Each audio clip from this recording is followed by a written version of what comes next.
नाज़रीन, आप में से बहुत सारे लोग शैतानी मजहब और इसके असरात से वाकिफ होंगे और ये भी जानते होंगे कि पूरी दुनिया में शैतान लोगों को किस तरह से बहला फुसलाकर और इनके दीनों ईमान के बारे में शकूक व शुबहात पैदा करके इन्हें शैतानी मजहब का पैरोकार बनने पे मजबूर कर रहा है। इस ज़िमन में एक बड़ी हैरत अंगेज और खुशगवार खबर तुर्की से आई है, जिसने ना सिर्फ दिल को मुसरत अता की है बल्कि हैरान भी कर दिया है कि अल्लाह की कुदरत के कैसे कैसे जलवे मौजूद हैं। ये खबर क्या है और किस लिहाज से खुश नसीबी की खबर है, इसके बारे में मुकम्मल तौर पर जानने के लिए इस वीडियो को आखिर तक जरूर देखिएगा। प्यारे साथियों, तुर्की का एक लड़का जिसका नाम एफी ज़िबानी है, वो पिछले काफी अरसे से शैतानी मजहब का पैरोकार था और इसने एक मशहूर तुर्की पॉडकास्टर की पॉडकास्ट में आकर इस्लाम और मुसलमानों पे चुभते हुए सवालात उठाए थे और कहा था कि वो इन सवालों के जवाबात अरसे से तलाश कर रहा है और वो बुनियादी तौर पर मुसलमान घराने में ही पैदा हुआ था। लेकिन इसके सवालों के जवाब देने की बजाय इसको जबरदस्ती खामोश करवाया जाता रहा, जिसकी वजह से वो इस्लाम से बदजन हो गया और अब वो इस्लाम और मुसलमानों की तमाम कमजोरियों से वाकिफ है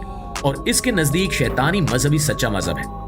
इस तुर्की पॉडकास्टर ने उस वक्त इसकी बातें सुनकर इसको कोई जवाब नहीं दिया। अलबत्ता इसने खुद तहकीक की और एक ऐसे शख्स को अगली बार अपने साथ मदु कर लिया जो इस्लाम का अच्छा खासा इल्म रखता था। नाज़रीन, ये शैतान परस्त लड़का जब अगली पॉडकास्ट में होस्ट के साथ और उस नए मेहमान के साथ आकर बैठा जो इस्लाम के बारे में अच्छा खासा इल्म रखता था, तो उसने बड़े ही तुंदो तेज सवालात किए। उसने कहा कि अगर जो कुछ अच्छा हो रहा है और वो अल्लाह की तरफ से हो रहा है, तो जो कुछ बुरा हो रहा है उसकी जिम्मेदारी अल्लाह पर आयद क्यों नहीं होती? और अगर कुछ बुरा हो रहा है और वो भी अल्लाह की तरफ से हो रहा है, तो फिर हमसे हिसाब किताब क्यों लिया जाएगा? मतलब ये कि इस लड़के के ज़हन में शैतानी पैरोकारों ने ऐसे ऐसे सवालात भर दिए थे जिससे अल्लाह रब्बुल इज्जत की नफी होती थी और अल्लाह रब्बुल इज्जत की अहानत का पहलू निकलता था। नऊजुबिल्लाह। ये सब सवालात सुनकर उस आलिम दीन ने उस लड़के एफी ज़िबानी को बहुत अच्छी तरह मुतमिन किया कि अल्लाह रब्बुल इज्जत अपने इल्म की वजह से जानते हैं कि कब क्या होगा, लेकिन इसका मतलब ये नहीं है कि अल्लाह ने इंसान को इख्तियार के साथ पैदा नहीं किया।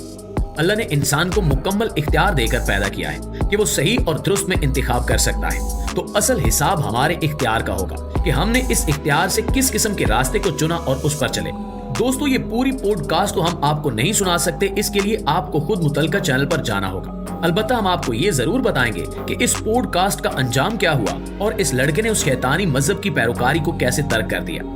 पॉडकास्ट के दौरान जब इस लड़के ने बताया कि दरअसल वो पैदाइशी तौर पर एक मुसलमान घराने से ताल्लुक रखता है, लेकिन बचपन में इसके इसी तरह के सवालात की बिना पर इसके वालिदैन और इसके बड़ों ने इसे डांट कर चुप करवा दिया और इसको तसल्ली आमेज जवाब नहीं दिए, जिसकी वजह से इसने इन जवाबात को हासिल करने के लिए दूसरे रास्तों का सहारा लिया, जिसके दौरान इसकी मुलाकात शैतानी मजहब के पैरोकारों से हुई, जिन्होंने इसके दिल और दिमाग को इस तरह के तशकीक आमेज सवाल से मजीद भरते हुए इसे आखिरकार शैतानी मजहब का पैरोकार बना लिया। आप इस लड़के का हुलिया देखें, इसके बाल गुलाबी थे और इसने अपने पूरे चेहरे पर तरह तरह की चीजें लगवा रखी थी और अपना हुलिया इसने किसी शैतान जैसा ही बना रखा था। लेकिन सबसे अच्छी और मुसरत आमेज बात यह हुई कि जब उस शख्स ने इस लड़के के सवालों के तमाम जवाबात दे दिए और इसे मुतमिन किया, तो इसने बातों ही बातों में पूछा कि क्या तुम कभी खाना काबा गए हो? तो उसने कहा कि मेरी बचपन में बड़ी तमन्ना थी कि मैं खाना काबा जाऊं, लेकिन अब तो मैं इतना गलीज और आलूदा हो चुका हूं कि वहां पे कैसे जा सकता हूं। इस जवाब से उस शख्स को अंदाजा हुआ कि इस लड़के के अंदर ईमान की कुछ रमक अब भी बाकी है, तो उसने अपनी तबलीग का सिलसिला जारी रखा और आहिस्ता आहिस्ता इस पॉडकास्ट के बाद भी इससे मिलता रहा और इसे समझाता रहा। आखिरकार 2 हफ्तों की मेहनत के बाद उस लड़के ने दोबारा इस्लाम कबूल कर लिया, बल्कि उस पॉडकास्ट के होस्ट ने उस लड़के को यह ऑफर भी की कि वो उसे अपने खर्च पर उम्रा करवाने के लिए लेकर जाएगा और यही हुआ।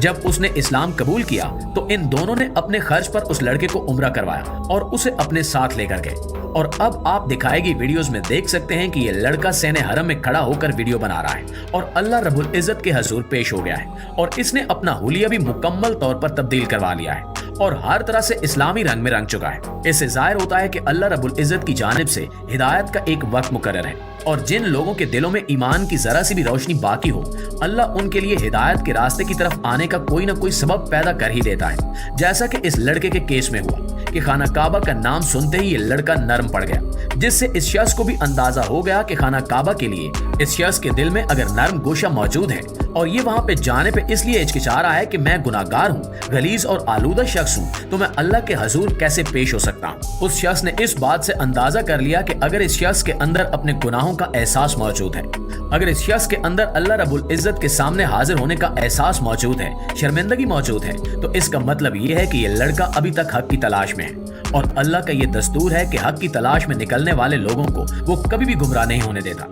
अगर वो सच्चे दिल से हक की तलाश में निकलें तो फिर वो सलमान फारसी ही क्यों ना हो, इन्हें 150 साल ही क्यों ना लगे, वो 150 साल बाद भी अपना हक पा लेते हैं। इस लड़के ने, जिसका नाम एफी ज़िबानी है, आखिरकार शैतानी मजहब की तकलीद को छोड़कर अल्लाह के दामन रहमत में पनाह ले ली।